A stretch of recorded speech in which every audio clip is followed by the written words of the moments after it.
Oh, nice, Woo, nice. man. Okay. Clap it up for that. I like how we all collectively like Harang. Like everyone was like, yeah, All right. Oh no. Oh. Spoke too soon. All right, we And don't with need that- the beef. Yeah, let's get And started. with that, we're gonna get started. All right, let's go.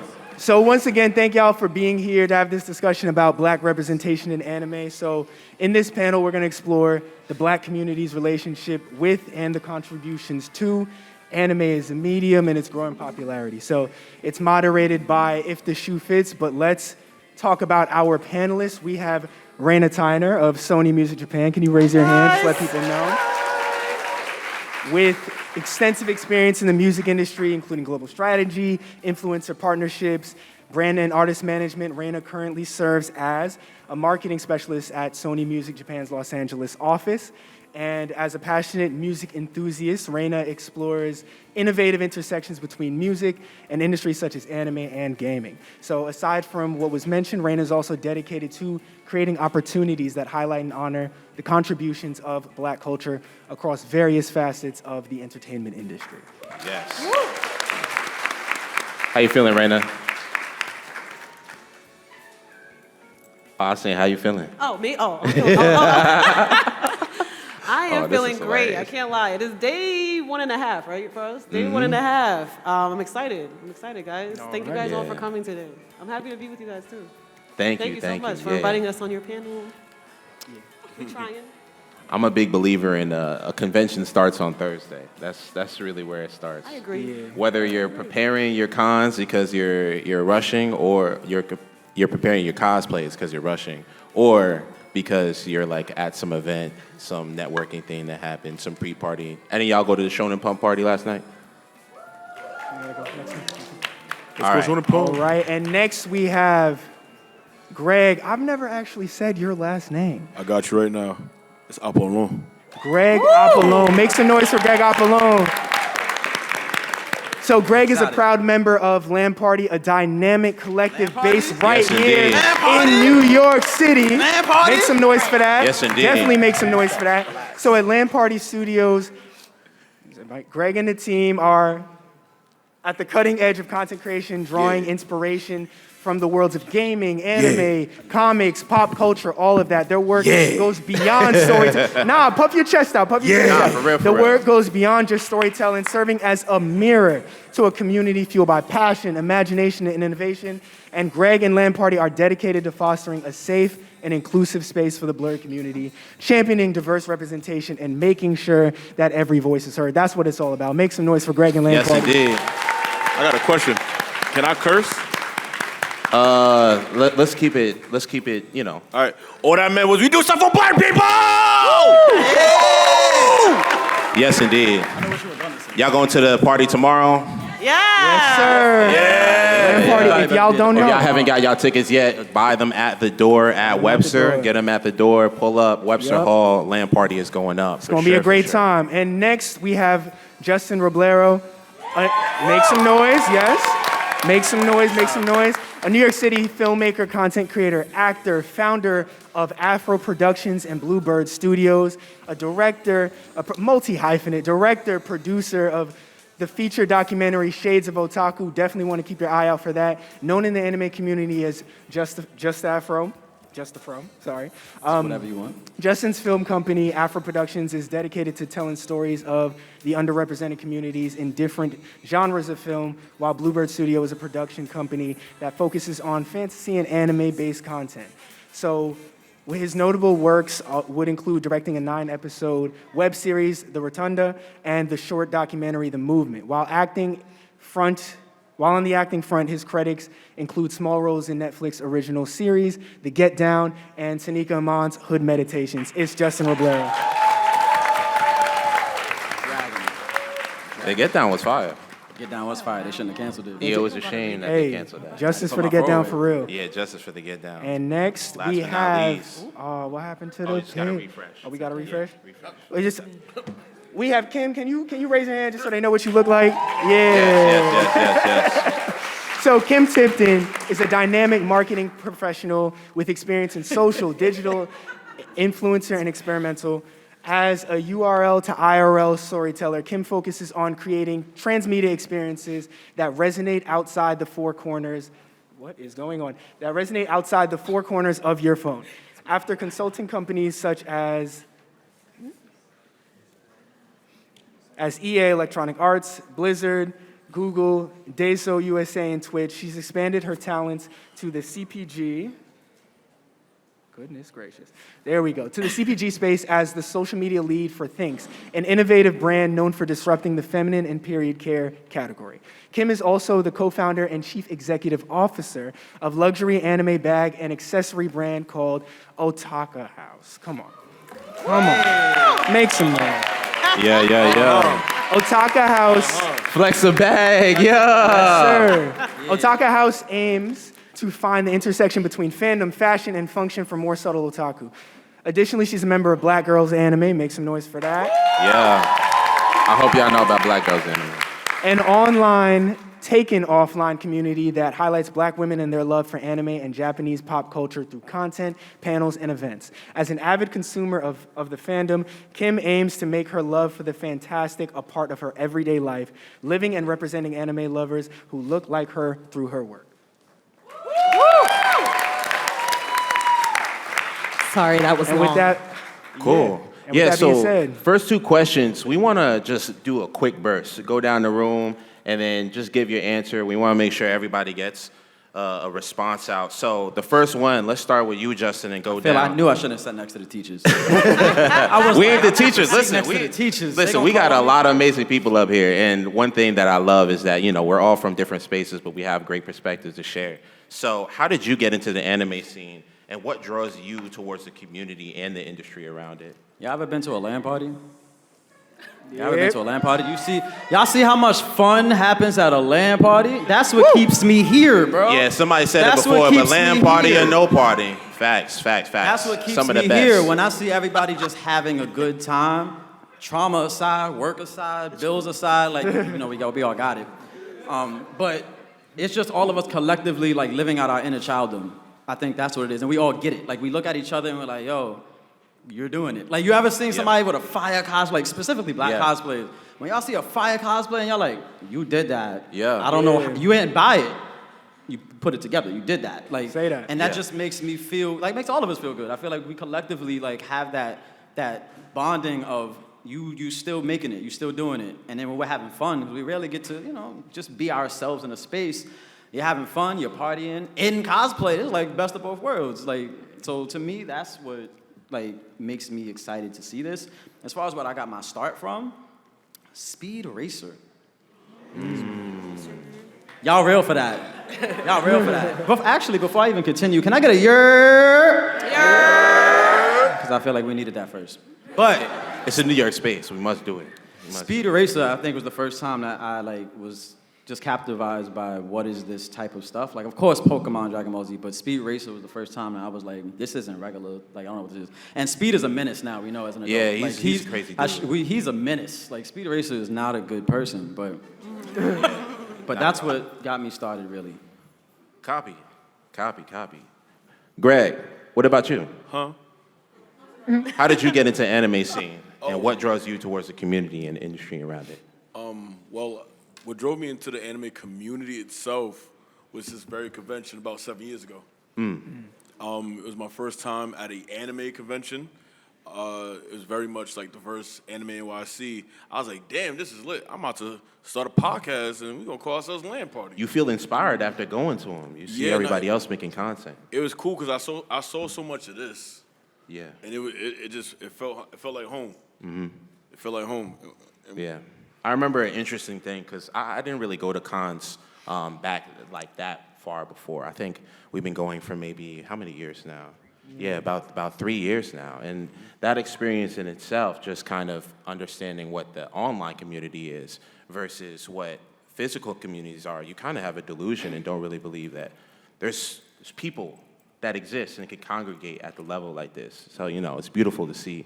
Especially like, there's other conventions that are specifically like that. Like if you guys are going to Brooklyn Comic-Con before, you got Comic-Con in here, like there's BlurCon. There's a lot of black cons that exist now, and even DreamCon as well. But what creates the spark for you? Great. What created a spark? Yeah. What draws you towards the community? If we're being honest, I just feel as if there's just not enough spaces for us. Right? And I don't mean just like a party. I'm talking about community-based events, charity events. Yeah. And now for nothing, we only look, no one else is looking out for us. And someone got to step up. So, I'm just doing my part. Absolutely, yeah. That's what I'm talking about. Talk it. Yeah, I want to get down the line. I'm trying not to give too many anecdotes, but I remember how it was online. There weren't a lot of black communities that existed that were prominent because of, the backlash that would come or the trolls that would exist in those spaces. So a lot of times you had to adapt to other spaces that didn't really have minorities prominently. So having these now means so much. But let's move to the next person down the line. Kim, what's going on? Hi. So how did you get into the anime scene, and what draws you towards the community and the industry around it? My dad is a nerd. My dad is a big nerd. Really? My dad is such a nerd that when my mom was pregnant with me, he would sit next to her on his laptop and play Doom on his laptop. I was doomed from the beginning. But my mom that's a has also classic. been immensely supportive. She used to wake up and watch Sailor Moon with me in the morning and Dragon Ball Z, Inuyasha. If you ever see us vending Otaka House, my mom is always at the booth. She cosplayed as Sailor your mom is so Jupiter, dope. at DreamCon. So my mom has been my biggest supporter in me doing anything in life, and like I said, I was doomed to be a Hey, nerd. give it up for the so- family. For family, important. Early. And then also, give it up for Saturday morning cartoons. That was the game. Tsunami in the house. Yeah. Cartoons and cereal. Can't beat it. Yeah. So what draws you towards the community? Especially with that background, what draws you to it? So I'm gonna get sentimental. Naruto saved my life. I struggle with mental health issues. I always have. Yeah. Recently, as an adult, been diagnosed with ADHD, which helped to bring those things together. For real. But I struggled a lot when I was a kid. And this guy right here, I don't know. Yeah, man. When I felt like I couldn't wake up in the morning, I was like, what would Naruto do? I know that's so corny, but he would get up and he would keep going. And if my life is shitty, his is worse. So Yeah. if he can get up, no, Listen, for real. drinking that spoiled milk and eating ramen was, Nah, yeah, for that real, was, nah. he was down bad. The third Right. Hokage did not take Yeah. care of him at No, all. sorry. But They I did think his not. perseverance and the will to go on, even when he had nothing left, Right. that really saved my life. And I think if it can do that for me, obviously it can do it for other people. So when the first time I went to a con, I was 23. So I had wanted to go for a long time, didn't have the courage. I went to QuirkCon. I don't know if anybody in here went to QuirkCon. Yeah. For the first con I ever went to, I drove myself to North Carolina, got an Airbnb by myself, and I just decided to go. And there I met Eunice, Shaniqua. I already knew Bree from college, but I met them, and that day, was the Oedipus of me having now my best friends for the last 7 years. Yeah. It's a beautiful And thing. they're all amazing. Beautiful thing. So yeah, what keeps me going is relationships. I've met people that will be in my life for the rest of my life at that convention. I encourage everybody, go to a convention, go to an event, put on a show, get on Instagram, because that day that you're feeling alone, you're not. If you like this stuff, you're not alone. You'll never be alone. We're always here, just a DM away, just a train ride away, just a car ride away. So that's what keeps me here. That's really true. Yeah. Anybody in the New York area, if you guys are around Brooklyn, we actually do an event called We Mingle. We're doing it inside of the convention tomorrow, Saturday. Oh, today? Tonight. Tonight, sir. Yes, Tonight. yes, indeed. Tonight. 2 hours. Yeah. Yeah, exactly. So that is a way to come and interact with people on an individual basis. Because one thing that's true is I do kind of connect with Naruto so much. There's an inherent loneliness that he possessed when he was a kid that really created this feeling that I connected with, especially given the separation that loving this stuff as a kid created. Just because of the stigmas that kids had back then. That's one thing I'm super proud of, is how much people love anime, and it's open because, although when you Naruto run down the hallway, it don't matter if it's 2005 or 2025, people gonna judge, but at least loving these shows, watching them, normalizing it. A lot more people are watching One Piece, Naruto than ever before. And that's something really just to be happy to. To be happy about, for real, for real. Give my boy the respect he deserves. For real, facts. Yeah, Naruto is on top. But next one, last but not least. Oh, I'm sorry. Yes, Reina. So, how'd you get into anime scene? Okay, so I would say like I started watching anime as a kid, but I don't know if the anime that I watched is necessarily like considered anime that everybody here would probably do. I don't know if anybody. Does everybody know Chibi Maruko? You do? Oh, does everybody know Crayon Shinchan? Okay. Y'all lit. Y'all, this is a lit crowd. This is a lit crowd. Y'all know what y'all talking about. I am not alone, y'all. Did he really? Really? Oh my God, I need to get on that. Is that out in the States? Really? Yeah. Really?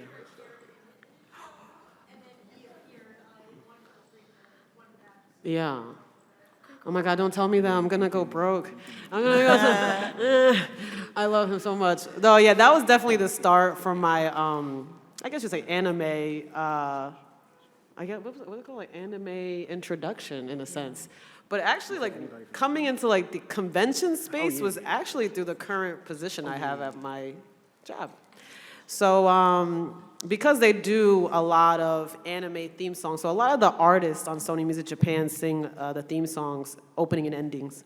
And they kind of, they tend to perform at a lot of these conventions around the States. And so my first job was to kind of go there and make sure they were good and translate for them and stuff. So I think that was my first time actually coming into like the convention space. But I would walk around like by myself, kind of like how Kim just mentioned, and I would just talk to random people, and I was like, well, where the black people at? That was like my first thing, and then I kind of went to different cons, and I saw like the different type of audiences and like what people were kind of gravitating towards as far as like the anime music and the animations itself at per con. So yeah, I would say like it kind of started off as a job thing, but now I have fun. You know what I mean? So it's both. It's work and fun. Nah, that's beautiful. That's beautiful. So we actually want to keep it at you for this next question. We're putting two together. Going down. And it really has to go towards the contributions. We definitely want to take some time to shout out a lot of the great things that we've had created, a lot of things that have gone through this cycle. So what are some contributions that the black community has made to anime that you find personally impactful or commercially successful or profitable? Ooh. Yeah, that's a I was gonna say. She actually answered it for me. Yeah. I think everything. I agree. We're gonna pass it to you first, but after you give your answer, everybody could pop in with their thoughts. Yeah, we're into the thick of it now. Everything. Everything. Is that your answer? We're just gonna all everything. Everything might be it. Everything. Yeah. That might be my final answer. Often black people are at the precipice of culture. Mm-hmm. We set a lot of culture. And I think that when we go hard and we adopt things, Meg, for instance, thinking about Jordan from Hypeland, getting into streetwear, and like, I don't know, I feel like everything, this is so biased, I feel like everything we touch turns to gold. I don't know. So when we really, when we were kids running around in our Akatsuki robes, feeling weird or whatever, like, we kind of all just like got over it, whatever, let's just be weird. Yeah. And I think since that revolution, I don't know, everything. That's the answer. Everything. Everything. Yo, anime is only profitable because of black people. Sorry. I'm not even real. I throw anime parties. What are we talking about? Yeah. You do. Yeah, that is true. I literally throw anime parties. What are we talking about? We made this profitable. We're the trendsetters. This is very much as it is our culture. A lot of us grew up on this, and not even like pseudo, I started watching when I was 18. Some of y'all in here started watching when you was 5, when you was 6. Because remember, Pokemon was anime, Digimon was anime, Hamtaro, all of that. This is as much. Exactly. My puffy Amiyumi. Oh, exactly. Yeah. This is low-key, high-key. This is as much as ours as much as theirs. Yeah, exactly. Just my thoughts. Yeah, everything. I knew we were gonna go down and just say everything, each person, but like everything again. There's a different perspective Everything to times everything. 4, like everything. Yeah. Like, look at what we're wearing. Like, y'all remember the Hot Topic days? But before Hot Topics, this like just like a silk. I can't cuss. No, I mean you want to drop No, it. you can't. If I can't curse, you can't curse. A silk ASS image on a shirt that you iron, I don't now know it's if that's stuck to the better. iron. Like, we don't have that. We got woven in things. Like, we have merch. But even beyond that, I feel like Greg said, everything we touch just is amazing. But I think it's because since we're always shut out of spaces, we have such a wide view of how everything works. I feel like we know, like you can look at, like, it's like take street smarts plus book smarts plus just creative excellence. Like, we just have everything, and we can see, not better than other people, but I just feel like we're able to see a bigger picture. Absolutely. Because, like, again, so we're shut out so often that we get to see why we're shut out. Why are you shutting me out? What are we being shut out of? Okay, cool. We'll make our own thing. Now you want to be involved in our own thing. Unironically, like, what's the white space? Yeah. Unironically. Yeah. So, like, at a certain point, I feel like there are certain gateway shows that some people might count or not count as anime that kind of stand as very important pieces. Like Afro Samurai is one that's super popular, super respected. I love this crowd. And you also have the Boondocks that have exactly. You almost fall. iconic references. And those I feel like just connected us to a genre that we found more things that became our personal interests and then got deeper into the Japanese culture. So one thing that I love is because you guys are saying everything, it ties so perfectly into the next question because the anime industry has no problem referencing black culture. That's like one thing. Like black culture is often shown, and sometimes the issue is that characters might change. They might look different. Like in maybe even in the circumstance where characters' skin tones might change color over iterations. So the question here is, how can the anime industry be more mindful of black people when promoting towards them and utilizing black culture in their world building? Justin, you want to start this and then we can. Wow, that's dance crazy. Every other question was like, where did you start? What did you watch? I told you, we in the thick of it now. See, I sat next to the teacher. He said he lied. We got to have a conversation at this point. If we're going to have the panel, bet. let's have the talk. Repeat the entire question. How can the anime industry, artists, mangakas, studios, labels, be more mindful of black people when promoting towards them and utilizing black culture in their world building? Got it. I think that everything, just like when you understand anything, it comes from the bottom. It's starting from the same way that it's basically appropriation versus appreciation, right? Yeah. Everyone appropriates black culture. Yeah. They do it all the time, right? Rock music. I can go on and on, but it's more appropriation than appreciation. Japanese people love hip hop, right? Do we ever really feel a type of way about that? I don't think so. I feel like we be like, yo, they hitting the moves, like because it's coming from a different space. It's coming from appreciation. Us here with anime, we're appreciating the culture. We all acknowledge that most of us aren't Japanese. Some of us are half, but we acknowledge that that is a Japanese medium. We just love it so much and we resonate so much that we appreciate it that much that this is how we show our love for it. So I think that moving forward into like black spaces as far as caricatures of black people within anime, because again, it's not us. That's not our medium. Yeah. So for them to just make everything for us, it might seem a little off. But to appreciate how much we love the culture, and then when you make your characters, I'm like, okay, like what do black people like to do? Like, yeah, Killer B is fire. I love it. He raps, but Killer B. But go beyond that at that point. So it's like, all right, what else are black people indulging in? What are the multiple different skin tones of black people? What do they look like? What do they sound like? That comes to actually doing research. Shades of Otaku, plugging myself right now. Yes, my documentary, Shades of Otaku, Rise of Popularity in Anime and its resonance with the black community. I have to do my research. I have to go and make sure, like, all right, I'm respecting the Do your culture due for them. diligence. Yeah. Because I can't just throw up whatever. Like, I appreciate it, so I need to actually do my research, know Right. what buttons I shouldn't push, you know? I think it's really interesting how you could be very invested in the anime scene, but it really is a culture outside of yourself. And you kind of have to respect that, but also push towards certain types of inclusion. Because one of my main things that I find interesting is you have isekai worlds. And oftentimes they'll have orcs, they'll have wolfmen, they'll have mermaids, but they won't have black people.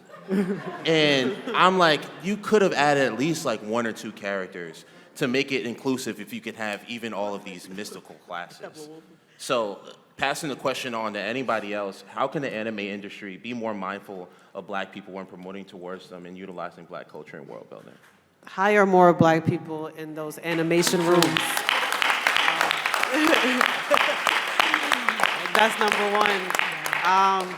There's not too many, I guess you would, from the Japanese standpoint, not too many foreign faces in the rooms that are actually making the decisions when it comes to these animes, which is, obviously anime's a part of ingrained in Japanese history, historically for a long time. So, there's a cultural part of it, but I also think we're in this era now where a lot of, all types of people can animate, all types of people have a story to tell.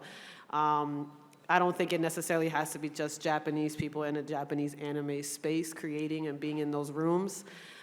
So hiring and partnering and working together and making sure that everyone's, properly highlighted. And I think those conversations are something that maybe in the future, hopefully. We have a few people. We have Arthel Issam, who's, owns the first black animation studio in Tokyo. And he's also been, working with other Japanese directors on their work as well. So it might not necessarily have black characters in it, but he's also giving his opinion, his perspective. So I respect that. And then you have LaShawn Thomas, who, had to deal with Netflix Japan and released, Cannon Busters and Yasuke. Don't come at me about the Yasuke thing. So everybody's like, ah. All right, but he did those too. But he's definitely one of the forefronters as far as being able to break into that Japanese animation market and work directly with the Japanese team. So I think hiring and working together, partnering, Yeah. level up. Yeah. I do that. Yeah. For sure. I'm real big on Hire this. more people. Sorry. Yeah. I'm real big on the disruption thing too. My big thing is innovate. Let's make it ourselves. The more that we continue to innovate within our own community and we innovate and educate at the same time. Just like there's K-pop, there's, battle rap in the Japanese scene, make anime. Make Absolutely. anime about black people. Make anime about black stories. People will learn organically when we start to create ourselves in our medium, right? Hire people, collaborate with people, make things that reflect the world that you live in, because art imitates life. So we have to keep just making things, and we educate through innovating. And I don't think that necessarily the industry itself needs to change more so than it needs to grow, because I don't necessarily want the medium that I love to transform into anything different than what it is. I just think it needs to expand to include more of people that look like us, people that look different than us, people that look like the world, because Japanese people are super homogenous. They see Japanese people every day, but now they are creating for a global audience. So I think it's important to reiterate that too. I we're being think consumed. that's an amazing point, because I think one thing, as black fans who are very invested in anime, we kind of take for granted some of the things that we want to see and feel as though we have a very strong claim, which we do, because as we said, there's a lot of influence both culturally and monetarily. But at the end of the day, it is a medium made on the other side of the world. And when they're making a lot of these things, they're not necessarily thinking about us who are sitting in this room. So I think that it's great that we move to a point where we're let's grow the industry. Let's make our own section of it and make stories that we want to tell and sort of be that change for ourselves, instead of demanding that some people halfway around the world sort of coalesce to what our vision of their medium is. And I think that's a really cool thing. Yeah, absolutely. There needs to be more investment.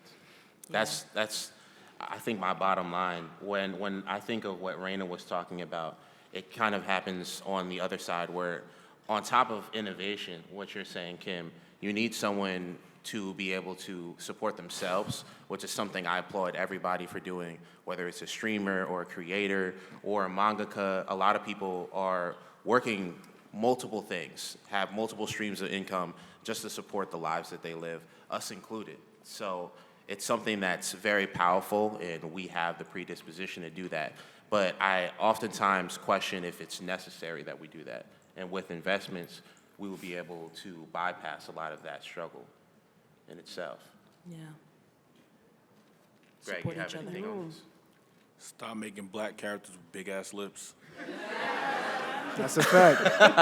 I couldn't have said it better myself. Mr. Popo. Poignant. Mr. Popo was Succinct. Mr. Very- Popo. So, going to the last question, what does better representation of black people in anime look like? Specifically in your sector, if you guys want to. Let me knock this one out first. I think there's certain animes that did a really great job at doing that, like Carol and Tuesday. Carol and Tuesday. Carol and My Tuesday girl, did a Carol. great job doing that. Michiko and Hatchin, right? Yeah. I think animes like that are leaning in the right direction where they don't feel stereotypical and they are not just having the fucking hairstyle. Yeah, we're tired of the Killmonger dreads, guys. Yeah, we're done. I love RPGs, but I'm so sick of that haircut. But I think I'm sick of it. I think Now, I used to have that when I had locks, but like, yeah, no, we're done with that. We're done with the 19s. I think these animes are perfect examples of going into the right direction of what black representation in anime looks like in a very correct manner where it doesn't feel, where they're actually putting in effort to show us in our details and how we look and our skin tones and like the white in our palms, but you can see the black on the back of the head. Like, I think those animes are in the right direction. Absolutely. Just asking me. But, you know. You said in each respective field, so I'll just speak on in film. Yeah. Actually, this crowd's been doing really well. Let me stand up real quick. I'm gonna just mention a character to see standing up? what y'all feel about this. Canary. That's what I'm talking about. Canary is fire from aesthetics, from power. Like, Canary's not weak. Like, on top of that, right? So I feel like as far as, like I said, I'll speak on film, it's actually kind of to the point that we made over there, hire black people, but not just to work, but storytellers. Hire black storytellers, because we know our own strength, right? Someone else can't really tell you a strength of a black woman, of a black man. Like, we know that. You get characters that mimic yourself, art imitates life, connection.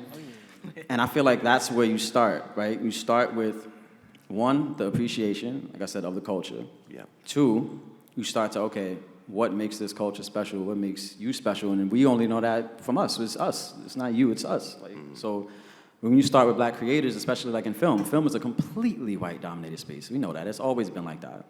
And even now, like, yeah, we got power. We got the Get Down. Oh, wait, that was canceled. So we need more of that anyway, right? Like, that's just in film. That's just in film. So let's move it. Let's move it to other spaces. Black novelists, black artists, black musicians. Hey, if the shoe fits. Hey, say that. Yes, Hey, if the shoe fits. Black Lamb Party? Lamb Party? Lamb Party? Lamb Party listen, tomorrow? man. Tomorrow, Webster Hall, Lamb Party? Yeah. Black spaces, right? Black spaces, so we could turn up. Yes, indeed. All right, that's my piece. Yeah, for sure. No, I agree. I think it's just expansion. I don't know. I think it's just having more black storytellers, having more black professionals, having more black creators. When I'm at work, I literally always talk about, when we're doing a campaign, I do social media and creative and PR work, innocuous. But I always say, where's the body diversity? Where's the diversity in this campaign? Not everybody, it's like skinny and white. Not everybody's skinny. Most people aren't skinny. You walk down the street, most people are bigger, especially Americans. So it's like, where's the body diversity? Where's the, are we being ableist? Like, where are people that maybe have physical disabilities? Making it kings. Maybe I don't know. It's just, I think it's like being very conscious of the space that you're in and like recognizing, even if you like saying something might have an impact, like saying something to someone, saying like, did you think about this? Or perhaps there's this. I think that expands to any industry, and especially in the anime industry. I think we need more people that are looking out and telling Black stories and advocating for Black people and advocating for people in general that don't look like the status quo. So. You did that. You did that. I see you. Listen, I that was see beautiful. Everybody cooking. That was beautiful. Reina, you have anything to say? I would say, I know we got like 5 minutes left, so I'm gonna make it quick. Yeah. It's no problem. We're on time. Yeah, I would say, I guess because from my perspective, it would be like more so like the animation and the music part.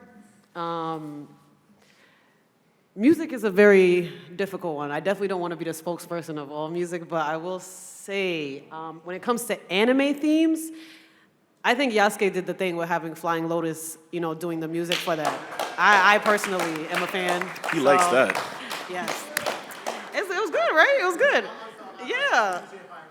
Me too. I love Flying Lotus. I can appreciate that. So maybe if, I know a lot of musicians in the States, like a lot of Black musicians that want to do anime opening and endings, and they always come up to me and be like, how do I get on that? I'm like, whew, that's a question that I probably cannot answer because it's a ton of hurdles with that. You got to start off with the anime committee. You got to get permission from like 25,100 people.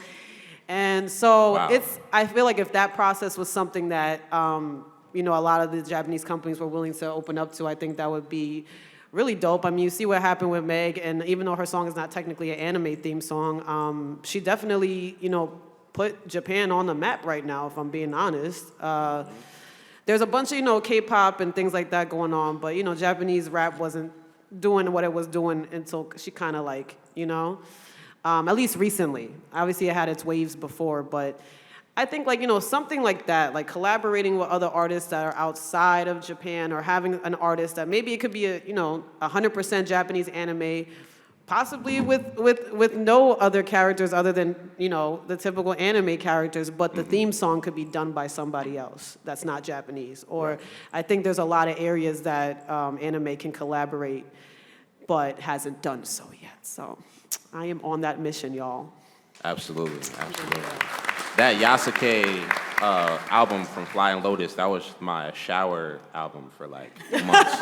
Yeah, that was. You feel like a samurai walking out the tub. You're like, yeah, ready for the day. Crazy. But thank you guys so much, Justin, Greg, Kim, Reina, all you guys. Thank you guys. Thank you for having us. Make some noise for our panelists. Really appreciate you guys. Can we go to the last spot? So we wanted to go down and make sure everybody had an opportunity to not only speak about the things that they have going on, but any call to actions that you guys had, like if you wanted to start there. So Justin, you want to go ahead? I'll start since that's what we've been doing. All right, guys. Y'all can follow me at JustAfro or Just Afro, like he said. And more importantly, I want to talk about Shades of Otaku real quick. That is my documentary. Feature documentary, Shades of Otaku. It's about the rise of popularity in anime and its resonance with the Black community. There's so many people in here that is in the film. Greg is actually one of the main characters, isn't he? One of the main characters of Shades of Otaku, and now we're all in the film right now. Everybody say, yeah! Hello. Yes, we need some donations. Thank you, member of Shades of Otaku. So, you guys can follow at Shades of Otaku documentary on Instagram, or follow me, JustAfro, and that's where you'll connect with Shades of Otaku. Later on tonight, after we mingle, at the Great Anime Debate, I'll be showing an exclusive teaser for Shades of Otaku just for the con. Copy. Make some noise for Justin. Greg. All right, so boom. Tomorrow night we at Webster Hall. I see you. Don't leave yet. I see y'all in the corner. Don't leave yet. We at Webster Hall tomorrow night, right?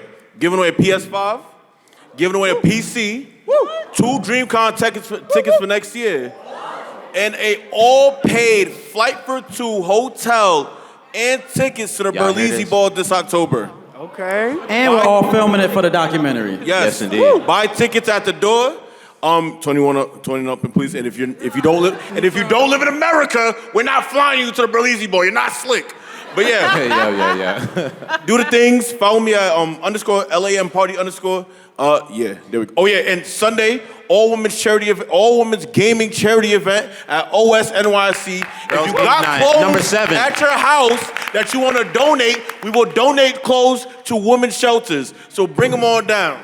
Yes, indeed. Yes, indeed. Like someone over here said, land party and no party. Y'all know the vibes. Big land party and no party. Yeah! Kid. Sorry.